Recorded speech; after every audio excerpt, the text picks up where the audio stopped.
Good morning or afternoon, wherever you are. Thank you for spending this hour with us. I'm Lakeisha Morris Moreau, the current president of GPCI's board, and today we are presenting to you our Accepted Education Program in hopes that you all will consider submitting an eligibility packet to become one of our accepted education providers. I am going to start out with the round robin. Also, just a gentle reminder, if you do not want to appear on the recording screen, please feel free to turn your camera off. I'm going to have a round robin so that some of our other board members can introduce themselves. And we'll start with Jillain. Hi, everybody. My name is Jillain Veil-Ehnert, and I have been a GPC for quite a few years. I am a board member for GPC, and also I have been in the past a member of the Accepted Education Program committee. So I'm here to help our current chair with that. I am in charge right now of our continuing program where our current GPCs need their CEUs. So this program is really essential for us for that part. So I'm going to turn it over to Carly. Hi, everyone. I'm happy to be here. I'm Carly. I manage this inbox and kind of just the back end processes of the AEP program. So I'll be your first point of contact if you have any questions, and I'll make sure I get to the board member that can best answer your questions. Nice to meet you. And now And we, Amanda. Oh, sorry. no, that's good. Hi, my name is Amanda Neese. I've been a GPC since 2024, but I've been in the field for 21 years now. I was like kind of a late bloomer there. I am the chair of our education committee, and I'll be going over the first part of our presentation to help you learn a little bit more about the AEP and its ties to the GPCI or GPC exam and GPCI. Carly, can we share the screen and we'll get started?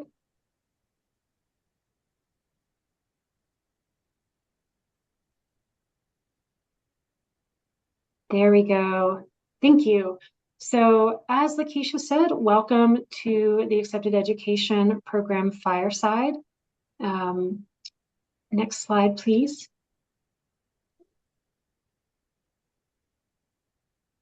Oop, back one.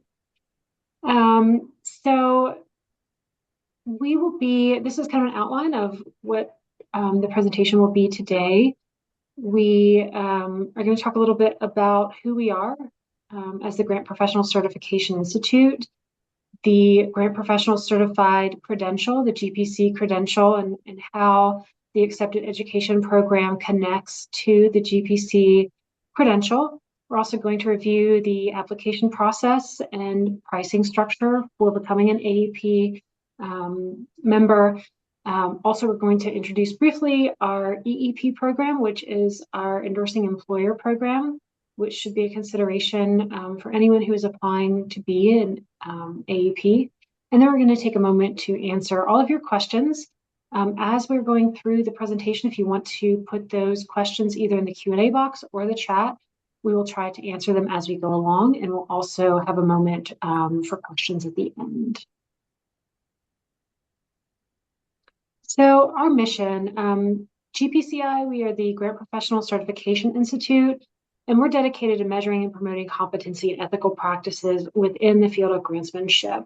And we do that by identifying grant professionals who display outstanding expertise and ethical practices as measured through the GPC exam, which is a psychometrically valid and reliable assessment tool.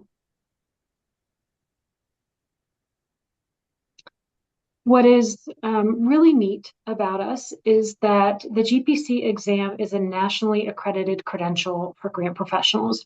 There are a lot of credentialing programs out there for many different professions in many different fields.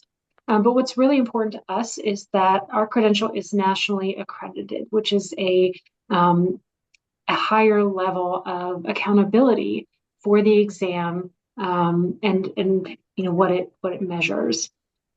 So With that, we are accredited by the National Commission for Certifying Agencies.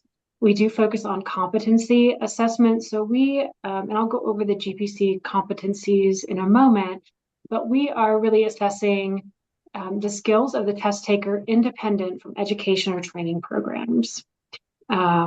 So this is really, the GPC exam is for professionals who've been practicing at least 3 years in the field, who have a track record of successful grant applications and grant funding, and who are intimately involved with the full grants life cycle. So I mentioned the competencies, and as you're thinking about the trainings that either you currently offer or that you are designing in the future, we love to be able to point GPC candidates and those who are renewing their GPC credential through the certification process. We love being able to point them to educational providers out there who offer trainings and teaching opportunities that align with one of the 8 GPC competencies. So those are below.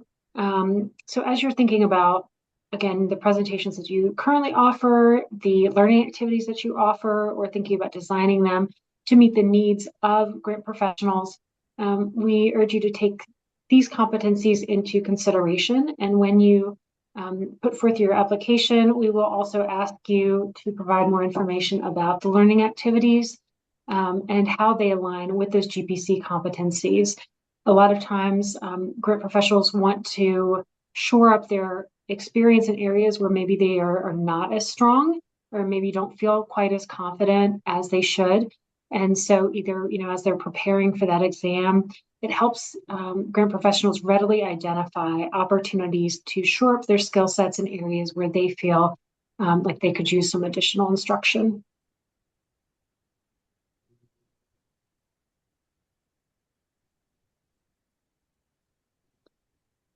There is also, separate from the multiple choice exam, which covers the first 8 competencies that were mentioned in the previous slide, the GPC writing competency, so competency number 9, offers the ability for us to assess test takers' ability to make a persuasive argument, to organize ideas effectively, convey those ideas clearly, of course, using conventions of standard written language, things that are grammatically appropriate, sentence structure, things like that, and test their ability to use the information provided to them through a case study to synthesize that information into a compelling narrative.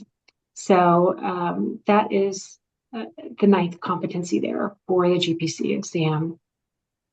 I'm going to turn it over now to Jillain. Jillain previously ran our AEP program and has handed that off to me. So I'll be taking notes, and she's going to dig a little bit deeper into the AEP program. So Jillain? Great. Thank you so much, Amanda. And first, I just want to say thank you to all of you that do provide education. All of us are looking for that training, and as our profession changes, sometimes this year it feels like weekly, we really rely on you as the experts to help us stay both abreast of what's changing, but also to help with our skills and competencies. So thank you for providing quality education for us. Amanda had mentioned that we are accredited. A part of that accreditation is that we have to ensure that we are showing that to continue to be a GPC, you are meeting criteria. As a part of that certificate maintenance program, you have to have continuing education credits. Right now, we are requiring that 20% of those credits come from AEP education. So what is that? We call it the Accepted Education Program, AEP, and this is the trainings themselves are approved for AEP status. And so we are also considering who the organization is or the trainer is. But one thing that might be a little bit different, as opposed to some places that may approve a person as a trainer, we have to approve the education itself as well as who's providing that. So what AEP is, what is in the AEP are any type of trainings. And I would just say trainings, but it could be a classroom experience. It can be a certificate program. It can be anything that is education and meets one of those competencies. So the main requirement is that you must meet at least one of those 9 competencies that Amanda mentioned earlier. We do have a review panel that's going to review all of your curriculum, and it will make sure that it's aligning with our competencies, and that we ask you some questions like how do you evaluate student learning in that program? And these do not have to be when we ask that question, we're not saying that you have to give them quizzes or anything like that, but just asking how you do that. It may be a survey that you send them at the end of that course so you can understand what they learn. And then how do you assess your overall training itself? And so those are some of the questions that we ask you, in addition to how does it align with our competencies, a little bit about your trainers as well, and what competence or what background they have that makes them the experts in the field. I had mentioned that we do require our current GPCs to have at least 20% of their continuing education for renewal from this AEP program. However, we also have quite a few future GPCs that are trying to attain that certification, and they are using our AEP providers to do that as well.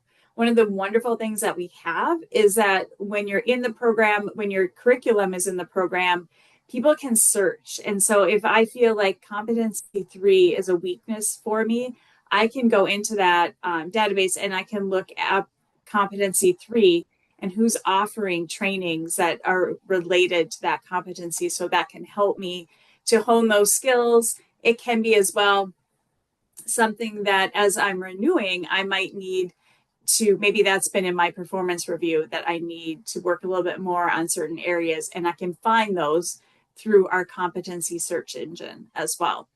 A lot of our future GPCs that are studying or preparing for the exam use our AEP program as well. So next slide.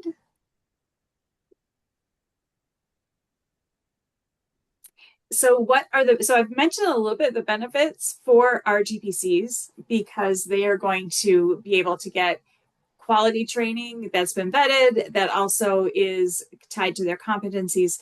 But how does this help you as a provider of that education?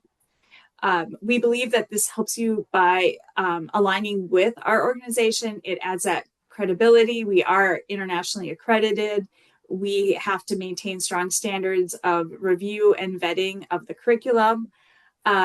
We would, as an AEP provider, you have a logo, as is the one up here. Each year there's a different logo that can be put right on your training itself.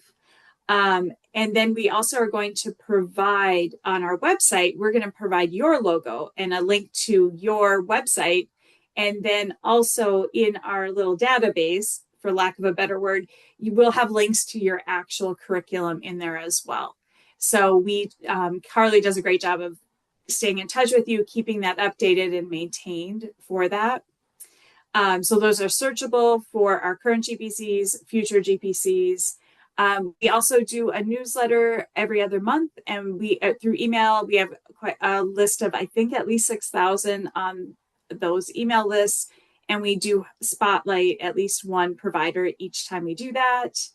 And then the other benefit you have is that when your education is approved, we will tell you as well how many points that is worth. So then as a GPC, when I take your course, I can count however many points have been attributed to that education as a part of my CEU credits. So that is really helpful. We have to have 105 credits or points, in order to renew each year for the CMP. So we do also promote these trainings to our current GPCs. We hold webinars just like this one for our current GPCs, and we talk about the AEP program.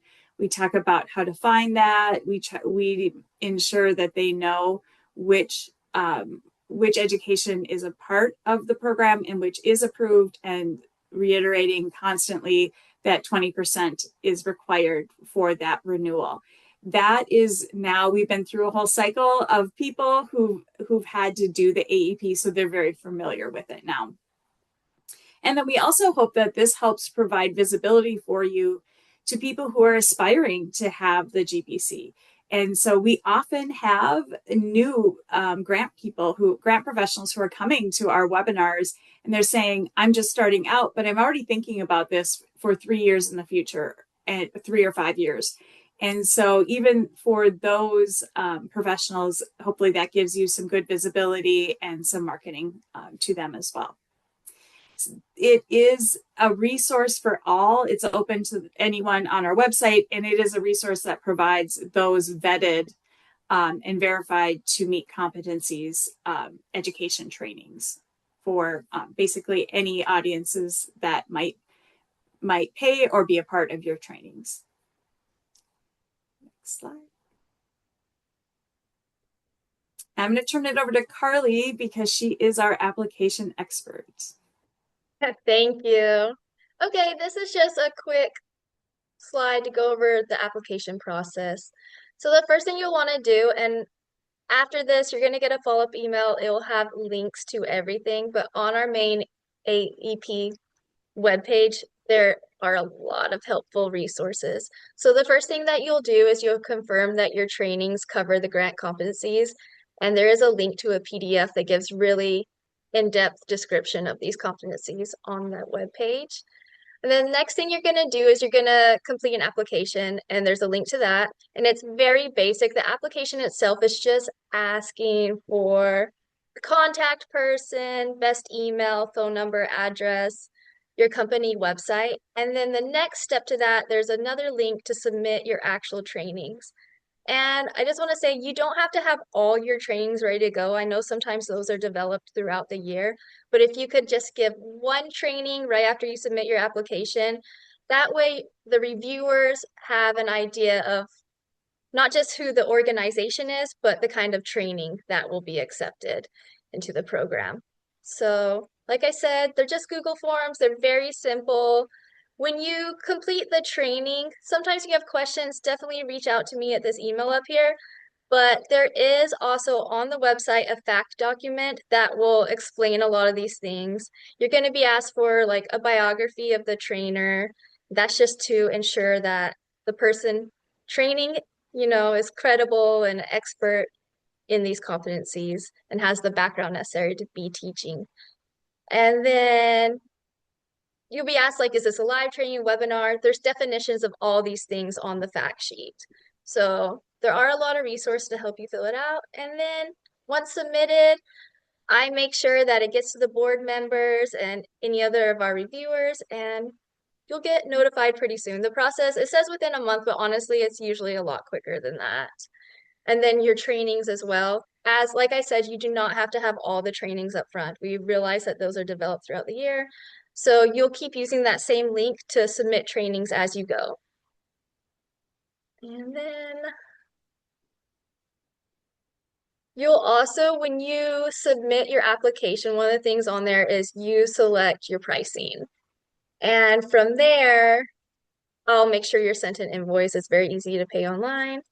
But down here, we have some definitions so you can understand what counts as a session. And if it's on demand, that counts as one session.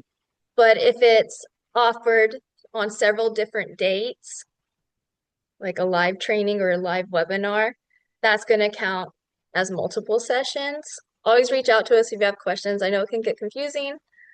Something exciting to point out is that we do offer, let me go back. You can enter the program without a commitment if you just want to have one training session. And that kind of could get you, if you're not quite ready to commit to a bigger one, you can kind of see what all those benefits are that you're listed on the website and people find you. So yeah, that's it. And like I said, if you have any questions, please reach out. Like I said, you'll get a follow-up email. I'll have the email address and the website, so it should be easy to do. I should have mentioned as well that one of the benefits we do also provide is once Carly pulls a packet together, once you're in our program, and she will send you as well a template certificate with the AEP logo on it that you can provide to your trainees or to your students, attendees, and at the end of the session. So that's kind of nice that you're able to, something that you can tangibly give them. For our current GPCs, they do need to keep that in case of when they're up for renewal, in case they are audited and we need to have them send in evidence of everything. And we do hope the no cost or free option is a really great way to try out the program. That one is limited to just a 1 hour long session. It can be on one time in person on a webinar, or it can also be on demand as well. And now I think we're going to go back to Amanda, who's going to share some things about our new program and then wrap up as far as this one as well. Sure, thank you. So at the Grant Summit last year in November, we launched a new program called the Endorsing Employer Program. And the goal of that program is really to shine a spotlight on employers who are supporting their grant professionals in obtaining and maintaining their GPC certification. They can do that through, I'm trying to, okay, good. I wanted to make sure we didn't have any additional slides after that went into that. So the way we do that is there is a very simple application, take you 5 minutes or less on our site, where we ask you a little bit about your organization and the ways that you support your grant professionals.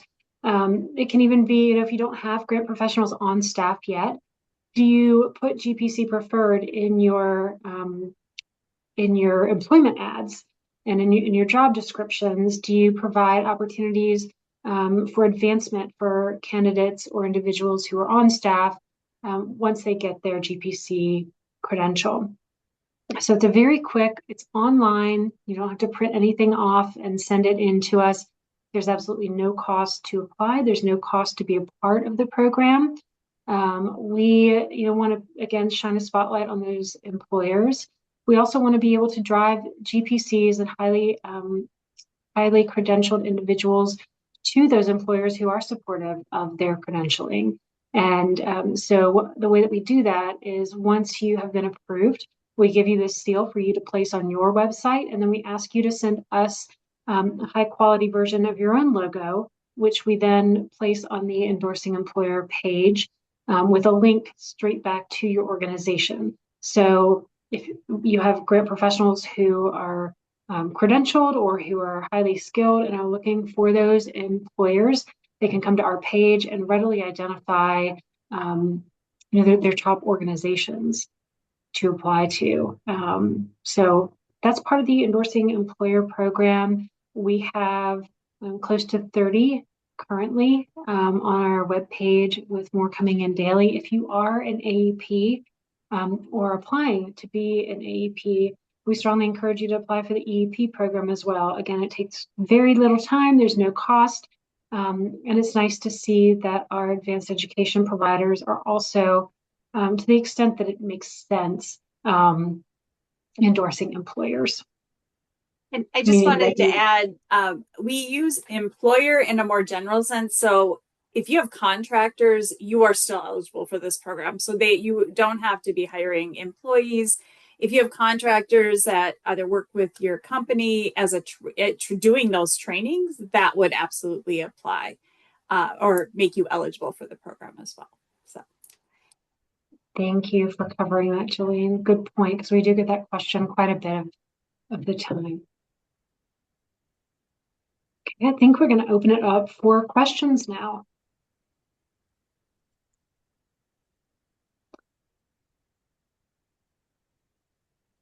I don't see any questions that have not been answered in the chat function. Does anyone else have questions And I don't see anything in the Q&A. Any questions that we can answer for you? So this is Rona Walton. I wanted to know, are there topics that are needed in this type of in like if there's a category, is there a missing subject? That is a good question. I am almost certain that we have at least something in every, because that is something we do verify that we have all of our competencies covered. Offhand, I don't know that I know which one, but there will be some that have fewer of the AEP programs for that, but I'm not sure offhand if I know which ones that might be. That would be a But good that's a great audit for us to question. do. Yeah, we can follow up with you on that as well to send that It out. would be nice to know, moving into the teaching to make sure that maybe grant readiness probably only have two teachers. Does that make sense? Or if there's only one option for that, or the usage of AI or in how to create a policy for your organization. Those are just the lines of what is available. Absolutely. I'm not sure, Carly or Amanda, if you have any thoughts on where I don't want to say. But Oh, thank you. I can definitely pull your email and I can reach out to we have someone that's kind of an expert in these and she started the program. I can reach out to her and ask her. She'll have a better understanding and get back to you. That So sounds great. thank you, Rona. You're That's welcome. a great question. Nicole asked, do presenters charge attendees for webinars or are they mostly free? And I think there's a mix of providers who do offer free training and those who do charge registration cost or program cost depending. And we don't put, to my understanding, we don't put any parameters on that. Trainings do not have to be free. It's always great when they are. Especially for organizations and individuals who may have fewer resources to pay for continuing education, but that's not a requirement for AEP. Also, I would But want to mention, oh, you want to I go ahead, think, Jillain, or me? yeah, I was going to say, I think it can be an advantage as well, at least. So I'm in higher education and maybe it's unfair, but I feel like if I'm paying for the education, probably because I charge people tuition, I feel like my supervisors might, that might kind of weigh a little bit more for them, that it's more credible in my own professional development. But we hope as well that being a part of the program and having that seal on it gives that credibility as well. Because those of us in higher education, we live or die by our accreditation. That is really important for my supervisor as she's looking at my professional development plan, to know that that what I'm doing is meeting outside criteria, because she is not an expert in grants, but she understands accreditation and she understands having that curriculum vetted. So I think especially if you're targeting the higher ed market or any market, I think that can be really helpful too. Carly, go ahead. Oh, I was gonna just say the same as you that um, I think some of our AEP providers have found participating has allowed them to up their prices because people find more value in it since it is accepted into the program. So just wanted to do that. And we have some more questions. Are consultant firms with one owner already paying for their own credentialing eligible for EEP? Yes. Yeah, absolutely. Mhm. And then is the fee to review the education a one-time cost, or is this also required to be reviewed, renew? Okay, so the cost you select based off how many trainings you think you will submit throughout the year. You can always upgrade and go more, but it's for the cost covers a 12-month period, and no, it's just a one flat fee that covers however many trainings you chose at the beginning to submit. Does that answer your question? I hope. And we actually we actually will not charge you initially until we have reviewed your curriculum and approved it. So that way, we don't, if it isn't a fit, then we don't have to do any refunding. Once you're approved in the program, Carly sends out your welcome packet, and then she also will send out have an invoice sent out to you as well. So there is initially no fee to apply at all, and we'll go through and review. And then once accepted is when the fees come into play. And it is an annual fee. And so it just starts whenever, and it's the 12 months. So we have people that are on all different kind of cycles for those things. Within those 12 months, if it is 2 calendar years, you will get the logo for both years. One thing that is interesting that, people sometimes will change the curriculum. If your curriculum is approved in 2025, that 2025 logo stays on that curriculum, even if you don't renew that curriculum for 2026. Now, it will show it cannot be the new logo because each has the date on it, but that logo will always stay with that curriculum as it was approved in that year.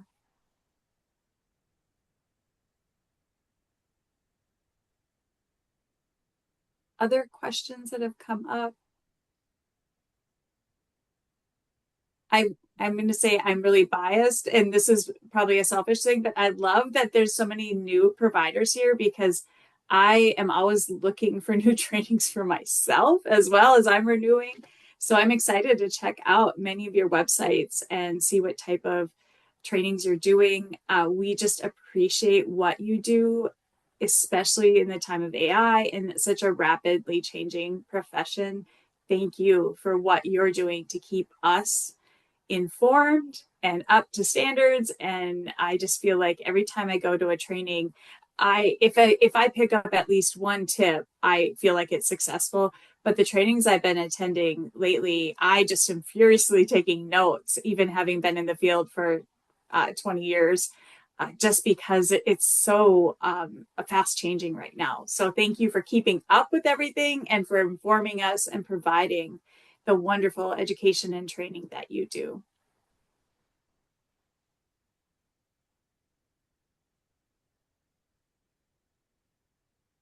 Any other questions we can answer? Otherwise, we don't want to take any more of your precious time.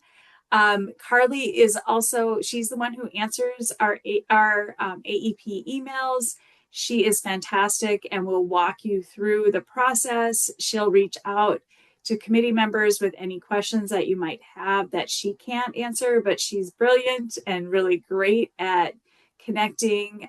So please do reach out to that email, and she is the one who will be helping you and walking you through that process. She is fantastic. So we appreciate all that she does as well.